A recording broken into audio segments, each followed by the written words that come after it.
আজকে আমি সারাদিন আম দিয়ে বানানো খাবার খাবো, মানে সকাল থেকে রাত পর্যন্ত যা যা খাবার খাবো তাতে সবকিছুতেই থাকবে এই পাকা আম। গরম তো পড়েই গেছে, আমও বাজারে উঠে গেছে, সেই জন্য ভাবলাম এই গরমে আম চ্যালেঞ্জ করি। সারাদিন আমি আম দিয়ে বানিয়ে বানিয়ে খাবার খাবো। তো চলো, ভিডিওটা দারুণ ইন্টারেস্টিং হতে চলেছে, দেখতে থাকো। সকাল সকাল আজকে আমি চা খাইনি, নিয়ে নিয়েছি চিড়ে, সাথে একটু চিনি আর সাথে আম। এইটা তোমরা কে কে খেতে ভালোবাসো এই গরমকালে জানিও তো। দুধটা জাল দিতে গিয়ে দেখি দুধ কেটে ছানা হয়ে গেছে, যার জন্য আমি এটা শুধুই খেয়ে নেবো। চিড়ে দিয়ে আম খেতে কিন্তু বেশ ভালো লাগে এই গরমকালে। আমি তো এটা মাঝে মাঝেই খাবো। তোমাদের কার কার ভালো লাগে প্লিজ জানিও।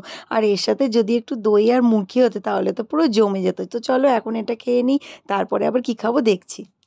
এখন বেজে গেছে 12টা, তো এখন বেশ খিদে পেয়ে গেছে। তো আমি এখন বানাবো একটা আম দিয়ে ম্যাঙ্গো মিল্ক শেক। তো চলো কি করে বানাচ্ছি দেখো। প্রথমে আমি এর মধ্যে এগুলো সব দিয়ে দিচ্ছি, চিনি, কাজু, আলমন্ড বাদাম আর একটু বরফের কুচি। তো তারপরেই দিয়ে দিলাম একটা গোটা পাকা আম, দিয়ে দিলাম 1 গ্লাস দুধ। তো এটাকে এবার আমরা পেস্ট করে নেবো।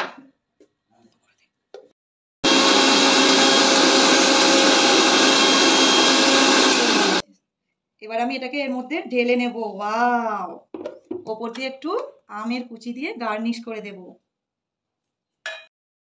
একদম দোকানের মতো দেখতে হয়ে গেছে ম্যাঙ্গো মিল্ক শেক। এটা দেখতে যেমন ভালো হয়েছে, খেতে তার থেকেও বেশি ভালো হয়েছে। তোমাদের বাড়িতে বাচ্চা থাকলে কি তোমরা নিজেরাও একবার বানিয়ে খেয়ে দেখো। এখন তো অনেক আম উঠেছে, আশা করি খুব খুব খুব ভালো লাগবে। তো দেখো দুপুরবেলা ভাবলাম কি খাবো, তো আম দিয়ে কি আর বানাবো, ভাবলাম অনেক দিন পর সেই ছোটোবেলার মতো আম, দুধ আর চিনি দিয়ে একটু ভাত মেখে খাই। অনেক দিন পর কিন্তু খাচ্ছি। তোমাদের কার কার এরকম আম দিয়ে দুধ দিয়ে ভাত খেতে ভালো লাগে জানিও। আমি সেই ছোটোবেলায় খেয়েছিলাম, আবার এত বছর পর খাচ্ছি। তো আমটাকে আমি পুরো এরকমভাবে চটকে নিয়েছি। তো এবার মুখে দেব, জাস্ট অসাধারণ। আমি চিনিটা কম দিয়েছি কারণ আমি মিষ্টিটা খুব একটা বেশি পছন্দ করি না, সেই জন্য। তবে খেতে কিন্তু বেশ ভালোই লাগছে। যাই হোক, আজকে আমি এটা দিয়েই পেট ভরাবো। আজকে আমি আর অন্য কিচ্ছু খাবো না, এই আম দুধ দিয়েই ভাত খেয়ে শেষ করলাম। তো তারপরেই দেখো বিকেলবেলা ভাবলাম যে কি বানাই, তো আমার মাথায় আসলো ম্যাঙ্গো কালাকাঁদ বানাই। তো ইউটিউব দেখতে দেখতে এই ভিডিওটা দেখেছিলাম। তো এই সব জিনিসগুলো দিয়ে আমি এখন বানিয়ে নেবো ম্যাঙ্গো কালাকাঁদ সন্দেশ। তোমরা যদি ম্যাঙ্গো কালাকাঁদ সন্দেশের ভিডিওটা দেখতে চাও অবশ্যই কমেন্ট করো, আমি দিয়ে দেবো। তো আমার ম্যাঙ্গো কালাকাঁদ তো রেডি। তো এর ভিডিওটা তোমরা যদি দেখতে চাও ফুল ভিডিওটা, আমি তাহলে আমাকে কমেন্ট করে আমি দিয়ে দেবো। তো এবার দেখো আমি তোমাদের দেখিয়ে দিচ্ছি কিরকম সুন্দর হয়েছে। পিস পিস করে নিয়েছি, এবার খেয়ে দেখে। পুরো একদম বুঝতে পারবে না যেটা কেনা না দোকানে। মনে হচ্ছে আমের ফ্লেভার, কাজু বাদাম সব কিছু নিয়ে আমি কথাই বলতে পারছিলাম। তোমরা একবার হলেও এটা বাড়িতে বানিয়ে দেখো, মানে জাস্ট দোকান থেকে ম্যাঙ্গো সন্দেশ কিনে খাবেই না। দারুণ।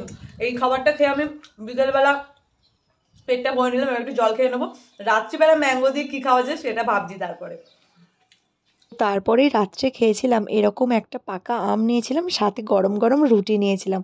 তো আজকে সারাদিনের আম খাওয়ার চ্যালেঞ্জটা আমি এখানেই শেষ করলাম, রাত্রিবেলায় আম রুটিটা দিয়ে। তো চলো, আজকের ভিডিওটা তোমাদের কেমন লাগলো অবশ্যই কমেন্ট করে জানিও।